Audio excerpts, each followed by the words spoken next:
And again, you mentioned Florida State might not like the Big 12, but in terms of what you and I do for a living, could you imagine Deion Sanders coaching Colorado into Florida State? It's a conference game. I mean, oh man, you know what would that be? There would be a lot of people in the Big 12 who would love that. Big time. I mean, for sure. Yeah, I mean, I'll say this. So there was 2 days, the first day and then the second day of the Big 12, and the star power showed up the second day because we know who came in, That's right? And prime time. Yeah, there's something. We'll see. They got to go from 4 wins to at least probably 8. I feel like for it to feel like, okay, this is backing up what we're expecting, or some of us are expecting. But what was the general sense of Deion's conversation? We saw a soundbite that he mentioned how his wins are measured differently, and I'm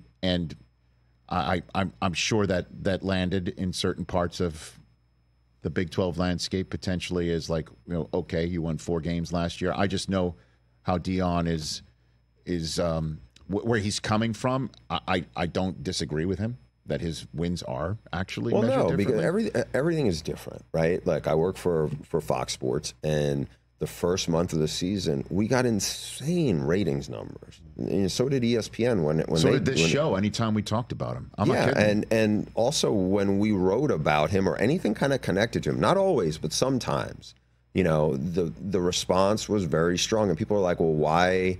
They're sick of the coverage. Well, somebody's not, because they're tuning in to watch, right? And look, in the first few games, almost nobody outside of probably, a handful of people in Boulder expected them to beat TCU at TCU last year. They did. Now, after that, they beat Nebraska, they beat Colorado State, and then it got sideways from them. But look, they weren't really good in the trenches. They were really bad in the trenches, to be honest. And that came back to bite them. They had a bunch of close games that they lost, which was a big difference from the year before when they got blown out of almost every game in a big way. But again, it's wins and losses, and I think, it's interesting because like one of the coaches I know in the conference who I talked to Thursday morning or Wednesday morning, and he was like, Deion's been good in our meetings, but but I think they also, most of them at least acknowledge this, if not all, that this is good for their business. They would much rather have people talking about them than what was going on across town in Vegas, where if you're in the Mountain West, where it's just maybe there's some good football there, but it's just not getting people's attention, right? Whereas love him or hate him, you probably have an opinion on Deion Sanders. Well, Deion was, again, I love what you're hearing. Like people are like, he's great. He's great in the meetings. That was the same way when he first showed up on NFL Network. It's just like, well, Deion is all going to be about himself. Maybe people were saying that in our own world.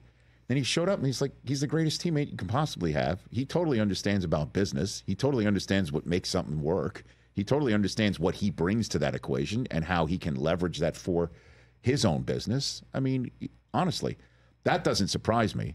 The question is, as you said, it's got to go from 4 to 8. What do you think in terms of wins? I think they can do that. I mean, because I think they've look, it's hard. It would be hard not to get better considering how bad they were on the offensive line last year to be there. But from everything I've heard from the people I talked to in there, I think they have upgraded those areas in part. Now, the schedule to me, even though, you would think, okay, the Pac-12, as it had, a national title contender team and a bunch of really good quarterbacks in it, their schedule feels harder this year than it was last year. If you look, there's like even their opener, they play an FCS school, but it's North Dakota State. Yeah, he was joking about that too. Like, yeah, good luck. Yeah, like, thanks, Rick. Rick George, you did me no favors. That's right. Because they win that game. It's like, yeah, you beat an FCS school, you lose it, and it's like, oh my God, that's who you lost to. Well, it kind of sounds like Michigan versus Appalachian State. You can't win, you can't lose. You can't win for losing. Yeah, and then look, they play Nebraska. I think the next week, I think Nebraska is going to be much improved year or two under Matt Rule. And then all of a sudden, you face a pretty steady diet of good teams. But that's what you want. I mean, I think if they can protect Shedeur better, much better than they did last year. They have really good skill guys. I talked to Shedeur for a little while a couple of days ago, and he was very high on the upgrades they had in the offensive line room and what they brought in. And I suspect they will win a bunch of games late because they do have playmakers. And I do think he's a terrific quarterback.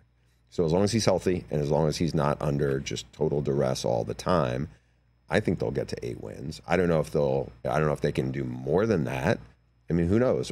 Confidence is a crazy thing, right? Once you get on a roll, who knows where it goes. I mean, I don't think there's any team, like we talked about this on the Audible Hour podcast a couple days ago. I think there's 11 teams in the Big 12 that can legitimately win that conference. That's how wide open it is, because there's no Ohio State in there. There's no Georgia. No Texas. No Texas. There's nothing close to it, right? In terms of like a roster that's that stocked. I mean, there's really good teams, but I don't know if there's anything close to a great team. Huh.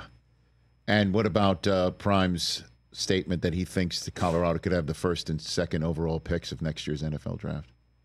Did you hear that one? I don't know if that one I might have missed. I mean, look, Travis Hunter's a really gifted two-way player. I imagine it'll be as a cornerback. And then you have obviously Shador, who he's also all over the map. Even when you talk to coaches who coached against him last year, some really like him, some are like, but they also felt like they think he's an NFL quarterback, but then they're not seeing maybe top 10 pick. But he was also running for his life last year. Right. It'd be hard to find a quarterback who's somebody'd say, oh, yeah, that guy is a top 10 draft pick who had as bad an offensive line as he did last year. So this will be an interesting season for him, I think, through the NFL lens. But, I mean, he's obviously really smart. He hangs tough in the pocket. He's accurate, throws a good deep ball. There's a lot of stuff to like about him. Well, and you know who hopes Deion is right about, or even remotely close to getting the first 2 overall picks in the draft?